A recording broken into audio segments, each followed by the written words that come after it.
జల ప్రళయం సెకండ్లలో మరణ మృదంగాలు మోగించిన జలభూతం ఊహకందని రీతిలో ఉప్పెనగా మారి క్షణాల్లో సర్వనాశనం చేసేసిన జల రక్కసి.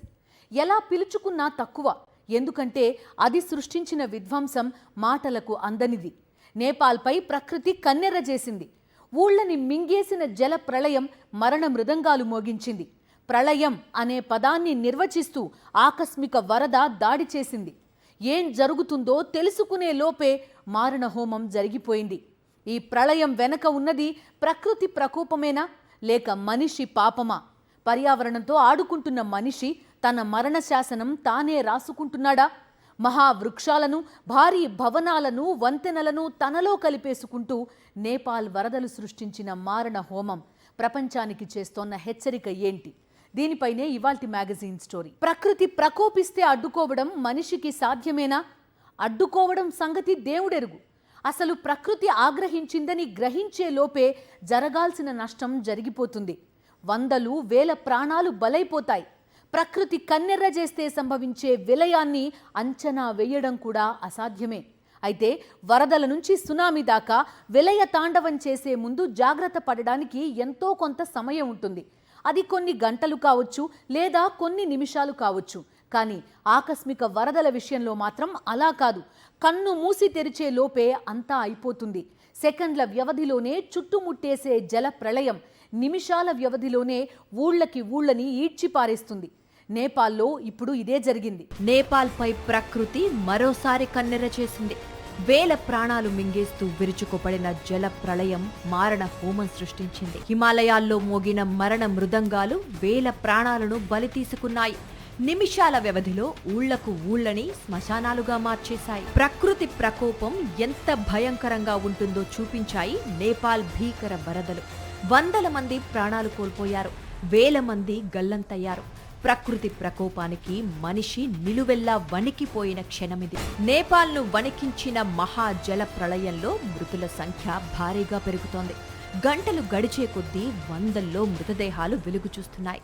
అధికారిక లెక్కల ప్రకారం దాదాపు 2000 మంది గల్లంతయ్యారు. ఇందులో 800 మంది విదేశీయులున్నారు. నేపాల్ వరదల్లో 288 మంది భారతీయులు గల్లంతైనట్లు విదేశాంగ శాఖ వెల్లడించింది. కొండలే కరిగి నదిగా మారాయా అన్నట్లుగా భోటేకోచి నది ఉగ్రరూపం దాల్చింది.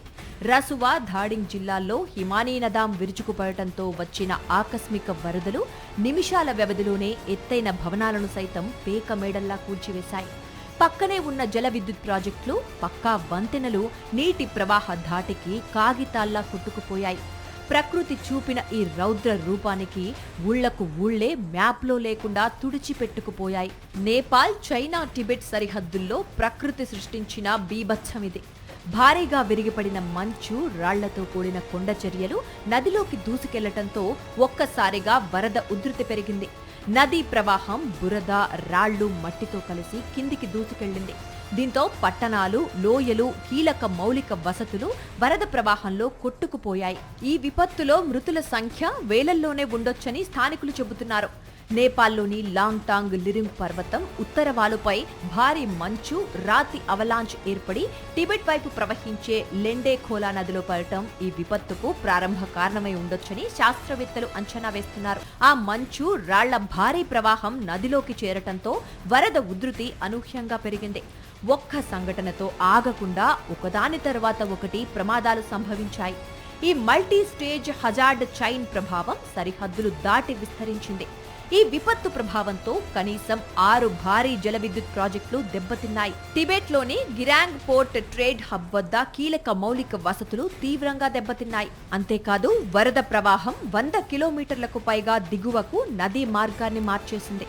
అది చివరకు భారత సరిహద్దుకు సమీప ప్రాంతాల వరకు ప్రభావం చూపించింది. ఇది అక్కడ రివర్ అడ్డుకట్ట ఉండడం వల్ల అక్కడ రివర్ ఫ్లోని high pressure, hydrostatic pressure increase అవ్వడము, ఆ కట్ట తెగడము, ఒక 10 మీటర్ల ఎత్తు వరకు ఏది అక్కడ జస్ట్ ఆనకట్టలాగా ఏర్పడి ఒకేసారి కట్ట తెగిపోయి ఏమంటారు భోటేకోసి రివర్ ఒకటి, త్రిశూలి రివర్, ఈ రెండిట్లోకి ప్రవాహం పెరగడం వల్ల ఆ సరౌండింగ్లో ఏరియా కూడా ఏముంటుంది, లూజ్ ఉంటుంది, ఏది పొరలుగా అంత స్టేబుల్ కాదు, అది అన్స్టేబుల్ ఏరియా అది. కాబట్టి ఆ వ్యాలీ ప్రాంతంలో ఉన్న ప్రవాహం వల్ల దాని ప్రెజర్ వల్ల కూడా డ్యామేజ్ అనేది ఎక్కువ మొత్తంలో జరగడానికి అవకాశం ఉంటుంది. స్థానిక సమయం ప్రకారం 26వ తేదీ 9 గంటల సమయంలో భోటేకోషి బేసిన్లో నీటి మట్టం ఒక్కసారిగా పెరగటం మొదలైంది. ఆ తరువాత వరద ఉధృతి నది గట్లను దాటి కిందికి దూసుకెళ్లింది.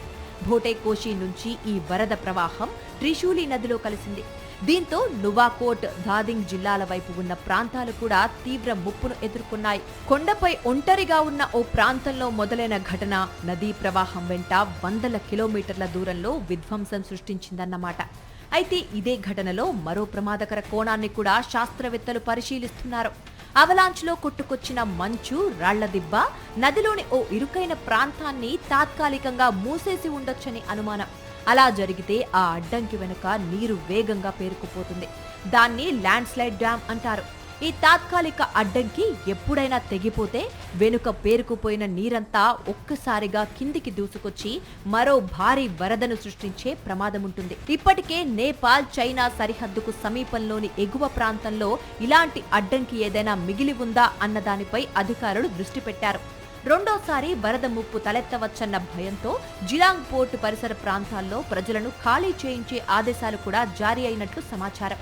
అడ్డంకి ఎంత స్థిరంగా ఉంది, దాని వెనుక ఎంత నీరు చేరుతోంది, అది ఎప్పుడు బద్దలయ్యే అవకాశం ఉంది అనే అంశాలను శాస్త్రవేత్తలు పరిశీలిస్తున్నారు. హిమాలయ ప్రాంతపు భౌగోళిక స్వరూపమే ఈ తరహా ఆకస్మిక వరదలకు కారణం. అంతేకాదు హిమనీనద సరస్సులో కలిగే మార్పులు కూడా ఈ ప్రాంతంలో తరచుగా ప్రమాదాలు జరగటానికి ఒక కారణం. 2013లో ఉత్తరాఖండ్ ని ముంచెత్తిన వరదలు ఆ తరహాలోవే. ఆ వరదల్లో మునుపెన్నడూ లేని రీతిలో 5700 మంది విగత జీవులుగా మారినట్లు ఉత్తరాఖండ్ ప్రభుత్వం ప్రకటించింది. ఆ వరదల ధాటికి చార్ధామ్ తీర్థయాత్రకు వెళ్లే మార్గాల్లో 3 లక్షలకు పైగా జనం చిక్కుకున్నారు. అనేక వంతెనలు, రోడ్లు ధ్వంసమయ్యాయి. 2004 సునామీ తర్వాత భారత్ ఎదుర్కొన్న తీవ్రస్థాయి ప్రకృతి వైపరీత్యం ఇదే. హిమాచల్ ప్రదేశ్, హర్యానా, ఢిల్లీ, యూపీలలో వేరువేరు చోట్ల కురిసిన కుంభవృష్టి, పశ్చిమ నేపాల్, పశ్చిమ టిబెట్లోని కొన్ని ప్రాంతాల్లో కురిసిన భారీ వర్షాలు కలిసి ఉత్తరాఖండ్ను ముంచేశాయి. వరదల్లో చిక్కుకుపోయిన వారిలో 1,00,000 మందికి పైగా ప్రజల్ని భారత సైన్యం, వాయుసేన, పారామిలిటరీ బలగాలు రక్షించాయి. సాధారణ ఋతుపవన కాలం కంటే 375% ఎక్కువగా వానలు నాడు కురిశాయి. అదే సమయంలో చోరబారి గ్లేసియర్ కరగటం కూడా భీకర వరదలకు కారణమైంది.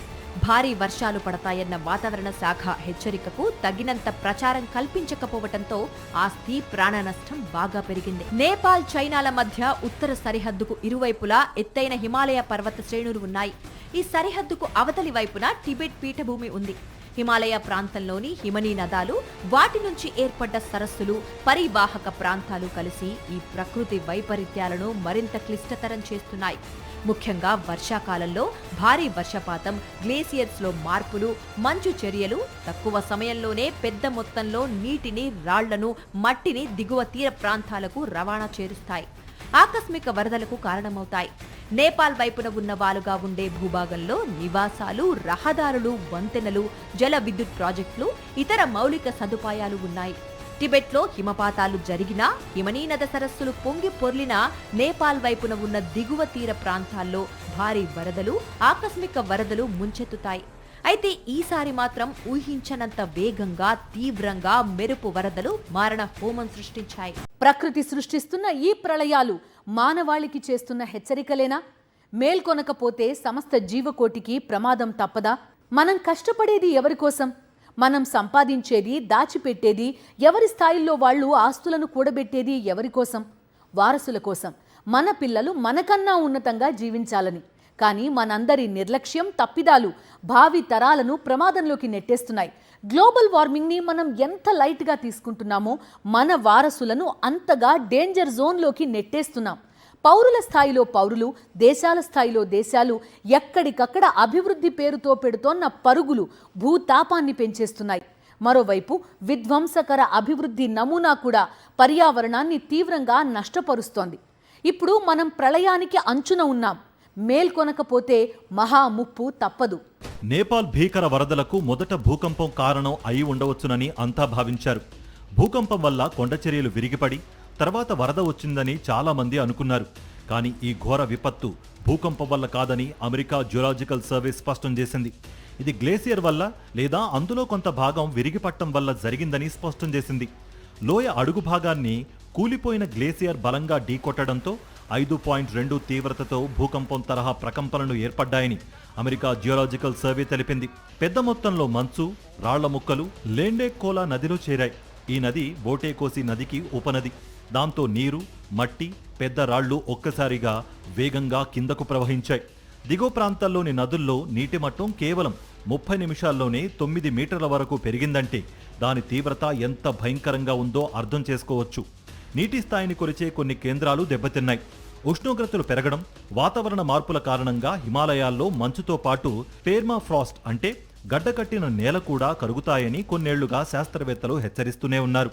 హిందూకుష్, హిమాలయ ప్రాంతంలోని హిమనీనదాలు 2000 సంవత్సరంతో పోలిస్తే ఇప్పుడు రెండింతల వేగంతో కరిగిపోతున్నాయి. దీనికి కారణం గ్లోబల్ వార్మింగే. 2021లో ఉత్తర భారతదేశంలోని చమోలి లోయలో పెద్ద గ్లేసియర్ ముక్క కూలిపోయింది. దీంతో మంచు, నీరు, రాళ్లు భారీగా దిగువకు ప్రవహించి ఆ వరదల్లో సుమారు 200 మంది చనిపోయారు. ఆ గ్లేసియర్ కూలినప్పుడు వచ్చిన ప్రకంపనల ప్రభావం అణుబాంబు పేలుడు శక్తితో సమానంగా ఉందని శాస్త్రవేత్తలు అంచనా వేశారు. భూమి వేడెక్కుతున్న కొద్దీ గ్లేసియర్స్ కుంచుకుపోతాయి, మంచు ఎక్కువగా కరుగుతుంది. పెర్మాఫ్రాస్ట్ అనేవి కొన్ని పర్వత ప్రాంతాలను శతాబ్దాలుగా కొంతమేర కలిపి ఉంచుతున్నాయి. ఇలాంటి గడ్డకట్టిన నేల కూడా గ్లోబల్ వార్మింగ్ వల్ల కరిగి బలహీనపడుతోందని శాస్త్రవేత్తలు హెచ్చరిస్తూనే ఉన్నారు. వాతావరణం వేడెక్కడం ఎత్తైన పర్వత ప్రాంతాలను అస్థిరంగా మారుస్తుంది. దీంతో కొండచర్యలు విరిగిపట్టం, మట్టిరాళ్ల ప్రవాహాలు, హిమనీనదాల నీరు, సరస్సులు ఒక్కసారిగా పొంగిపోవడం ఆకస్మిక వరదలకు కారణమవుతూ ఉంటాయి. గ్లోబల్ వార్మింగ్ లో సాధారణ మనుషుల నుంచి దేశాల దాకా అందరి పాపం ఉంది. మితిమీరిన కాలుష్యం, ఇంధన వాడకం, అడ్డు అదుపు లేని పారిశ్రామికీకరణ, విచ్చలవిడిగా అడవుల నరికివేత వెరసి పొడమిని శరవేగంగా వినాశనం వైపు నెడుతున్నాయి. యుద్ధాల వల్ల వెలువడుతున్న కర్బన ఉద్గారాలు ఆందోళన కలిగిస్తున్నాయి. రష్యా ఉక్రెయిన్ యుద్ధం వల్ల ఇప్పటిదాకా 311 కోట్ల టన్నుల కర్బన ఉద్గారాలు వాతావరణంలోకి విడుదలయ్యాయని ఇటీవల ఓ అంతర్జాతీయ అధ్యయనం తెలిపింది. అమెరికా, ఇరాన్ మధ్య యుద్ధంలో తొలి 14 రోజుల్లోనే 5 టన్నుల కర్బన ఉద్గారాలు వాతావరణంలోకి విడుదలయ్యాయి. ఈ 2 యుద్ధాల వల్ల విడుదలైన కర్బన ఉద్గారాలు కొన్ని 100 కోట్ల మోటార్ వాహనాలు విడుదల చేసే కర్బన ఉద్గారాలకు సమానం. అటు యుద్ధాల నుంచి ఇటు విధ్వంసకర అభివృద్ధి నమూనా దాకా మనిషి ప్రదర్శిస్తోన్న రాక్షసత్వం గ్లోబల్ వార్మింగ్ కు కారణమవుతోంది. నేపాల్లో తాజా ఆకస్మిక వరదలకు 100కు 100% గ్లోబల్ వార్మింగ్ కారణం కాకపోవచ్చు. కానీ నేపాల్ వరదలను మించిన ప్రకృతి వైపరీత్యాలు భవిష్యత్తులో మారణ హోమం సృష్టించనున్నాయి.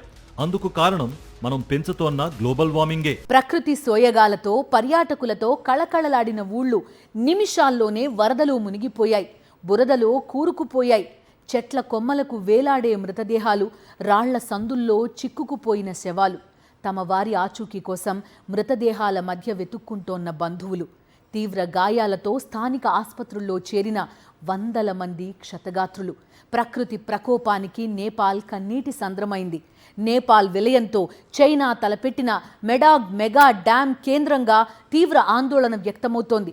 భూకంపాలకు అత్యంత సున్నితమైన ప్రాంతంలో, భారత సరిహద్దుకు అత్యంత సమీపంలో బ్రహ్మపుత్ర నదికి ఎగువన చైనా నిర్మిస్తోన్న ఈ భారీ ప్రాజెక్టును వాటర్ బాంబుగా అభివర్ణిస్తున్నారు నిపుణులు. డ్రాగన్ వాటర్ బాంబుతో భారత్కి పెను ముప్పు పొంచి ఉందా?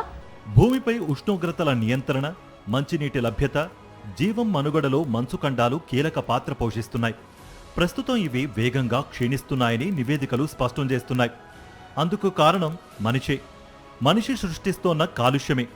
భారత ఉపఖండానికి సంబంధించి హిందూకుష్, హిమాలయ ప్రాంతంలోని ఎత్తైన పర్వతాల్లో ఆవరించి ఉన్న గ్లేసియర్లని పర్యావరణవేత్తలు ప్రపంచ 3వ ధ్రువ ప్రాంతంగా అభివర్ణిస్తారు. ఆసియాలోని 200 కోట్లకు పైగా ప్రజలకు త్రాగునీరు, జీవనోపాధి కల్పిస్తున్న గంగా, సింధు, బ్రహ్మపుత్ర, యాంగ్జీ, ఇర్రవాడి, మీకాంగ్ వంటి నదులకు హిమాలయాలే పుట్టినిళ్లు. ఉష్ణోగ్రతల పెరుగుదలతో ఈ పర్వత శ్రేణుల్లో గ్లేసియర్లు వేగంగా కరిగిపోతున్నాయని అధ్యయనాలు వెల్లడిస్తున్నాయి. హిమాలయాల్లో మంచు వేగంగా క్షీణిస్తోందని ఇస్రో గుర్తించింది.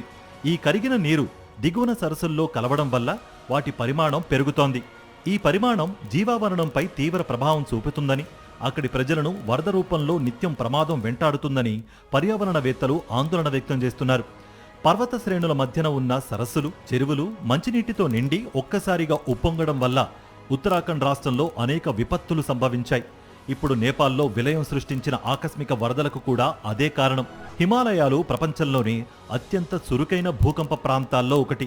చిన్ని స్థాయి భౌగోళిక మార్పులు కూడా భారీ ప్రకృతి విపత్తులకు దారితీసే అవకాశం ఉండడంతో ఈ ప్రాంతాల్లో చేపడుతున్న భారీ నిర్మాణాలపై ఎప్పటినుంచో నిపుణులు హెచ్చరికలు చేస్తూనే ఉన్నారు.